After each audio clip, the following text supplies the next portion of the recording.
நம்ம வந்து இப்போ தூத்துக்குடி மாவட்டம் சாத்தாங்குளம் அரியல்ல இருந்து பேசுகிறோம்.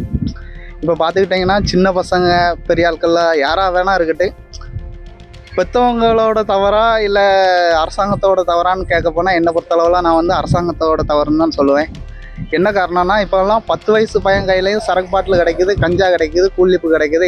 இது எல்லாமே தடை செய்யப்பட்டுள்ள பொருளாக இருந்தாலும் இந்த சின்ன பசங்கக்கிட்ட எப்படி கிடச்சிங்கிறது தான் கேள்வி. இதுக்கு வந்து பெற்றவங்களோ வளர்க்குறவங்களோ காரணம் கிடையாது. என்னை பொறுத்தளவில் அரசாங்கம் தான் காரணம். இதுக்கு என்ன நடவடிக்கை எடுக்கணும்? இதுக்கு வந்து உரியமான நடவடிக்கை என்னன்னா, 21 வயசுக்கு மேலே இருக்கிறவங்களுக்கு தான் சரக்கு பாட்டில் உண்டு, அந்த மாதிரிலாம் ஒரு நடவடிக்கை வந்து ஸ்ட்ரிக்டாக எடுங்க. இப்போ வந்து எப்படி சொல்லலாம்னா 18 வயசு இப்போ கீழே இருக்கிற பையன் என் முன்னாடி கூட அன்றைக்கி சரக்கு வாங்கிட்டு போகிறான்.